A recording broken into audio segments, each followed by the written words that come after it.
Hello everyone, welcome back to the ChemSquad YouTube channel. Today we are diving into some fascinating topics in chemistry, isotopes and ions. So before that, let's get an idea on how these two are differ from each other. So isotopes are atoms of the same element with same number of protons but different number of neutrons. While ions are atoms or molecules that have gained or lose electrons, giving them a charge, so this charge can be either positive charge or a negative charge. So the main difference in the isotopes and ions is that isotopes are having different number of neutrons, but for the ions, they are different in their number of electrons. And the another thing is that only ions we can find a charge. So a positive charge and negative charge can only seen in ions, not in isotopes. Alright, now let's talk more about the isotopes. Because these isotopes is a very important topic because it has so many applications, modern applications for our day-to-day, in our day-to-day activities. Alright. So, do you know any characteristic features of the isotopes? Actually, isotopes are having same atomic number but different mass number. So, how they have same atomic number but different mass number? So, I told you guys that the isotopes have same number of protons but they have different number of neutrons. So, the number of protons in the same element is equal to the atomic number. So in the previous video, I have explained you about the mass number and the atomic number and how these two are related to each other. So if you haven't watched it yet, please watch it and it will help you to understand this connection between this atomic number and the mass number. For now, I will say that this mass number is the sum of number of protons and neutrons. So, for example, if you take hydrogen, so in the above diagram, you can see three isotopes. So these three are the isotopes of hydrogen: protium, deuterium, and tritium. So when we consider these three isotopes, they the difference is the difference we can see in their number of neutrons, not the protons. So that means they have different mass number, because if the number of neutrons are differ, definitely the mass number of the each isotope has to be different. Then the next one is that the isotopes have same chemical properties but different physical properties and nuclear properties. How this happen? So actually, before I explaining these similarity and the difference, let's get an idea on what is meant by chemical properties and physical properties. So actually, chemical properties describe how a substance change into a new substance in an isotope, because in isotopes, as they have same number of protons and electrons, they have nearly identical chemical properties. But for the physical properties, it's described the features you can observe without changing the substance. It's like the melting point, boiling point, density, like factors. So when we consider the each and every factor is vary among isotopes because the difference in their number of neutrons.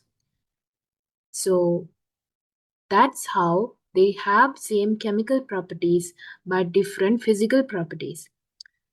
Then, before discussing about the nuclear properties, I think it's better that you must know that the radioactive isotope. So it is also called as the radioisotopes. So what are radioisotopes? So radioisotopes are the type of isotopes with unstable nucleus and that decay over time by emitting radiation. So that means when we consider one atom, it can have several isotopes. So this isotope can be stable or else it can be unstable. So if it is having a stable nuclei, that means it won't decay over time. But for the same atom, can have another isotope which are unstable and can decay over time. So when they decay over time, they emit alpha, beta or gamma radiations in order to achieve their stability. So this type of isotopes, we call them as radioactive isotopes. So we can explain it using an example. So this is the carbon atom, and this carbon atom is having three types of isotopes. So when we consider this carbon 12 and carbon 13, these two isotopes are stable. So all these three types are having same number of protons. The only difference we see in their number of neutrons. So only for the C14 carbon, that means carbon 14 isotope is having 8 neutrons. So which makes it a radioactive isotope. So with that knowledge, now let's discuss why these isotopes have different nuclear properties.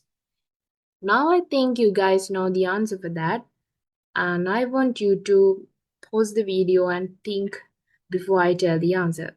So actually, the reason is the stability and the radioactive behavior of the isotope. Because the isotopes, they are having different number of neutrons within the nuclei. So this will affect for their stability. Now let's discuss the uses of some radioisotopes in various fields. So the first one is the isotope of uranium. That means it is like one of the isotope of uranium is used as fuel in nuclear reactors. So this happens by undergoing nuclear fission, releasing large amount of energy for electricity production. So this is one of the use of these radioactive isotope. Then the next one is the cobalt isotope emits gamma radiation and destroy cancer cells by radiation therapy. So this is one of the most common thing nowadays because the radiation therapies. So for that, they use these cobalt isotope. Then the next one is the iodine. The isotope of iodine is used to treat goiter. So it emits a radiation that reduces the size of thyroid gland by destroying excess thyroid tissues.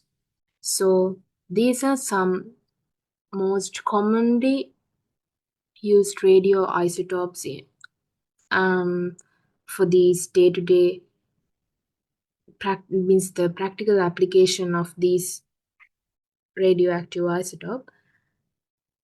Now we are moving to ions. So ions also have some specific characteristic features. So what are they? It's like they are means the number of protons and the number of neutrons present in the ion is not changing. So if the number of protons are same, that means their atomic number is definitely remain same.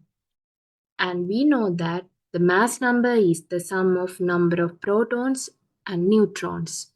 So if the number of protons and neutrons are not changing, that means the mass number also remains as it is. So these are some common characteristic features of an ion. And now I want you guys to focus on how does this atom become an ion? So how it happened. So remember that atoms are neutral, like they have no charge. Whenever this atom loses an electron or if it gains an electron, then only it becomes charged. So when this atom loses electron, it becomes positively charged because the number of protons are more than the electrons. So this makes the total charge of the atom to become positive. So what we call those type of charges? So they are called as cations. So in this example, it's clearly show how this cation formation happens.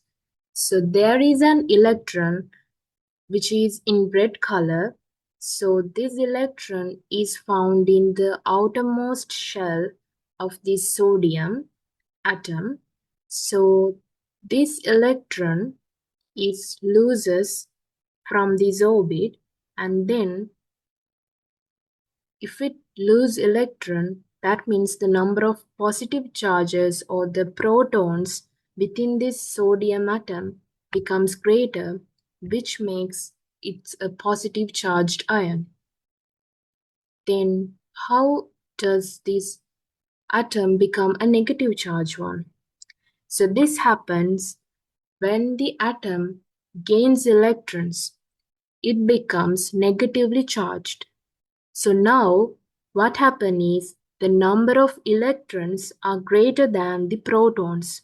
So the total charge of the atom become negative, and then we call such ions as the anions. So here in this example, it shows that how this anion forms. So this the outermost shell, it's gain a electron, and now the number of electrons are more than that means number of electrons are higher than the number of protons, so which makes it means the total charge become negative, and then we call them as anions. So that's how this atom becomes an ion. So that means it can either gain electrons or lose electrons, and then this neutral atom become a charged ion. So now this is how this whole thing happened, and I hope you guys understood the today's video, and feel free to ask questions regarding today's lesson and by comment down in the comment section. And don't forget to like and subscribe my channel. Until next time, stay curious and keep learning with ChemScore.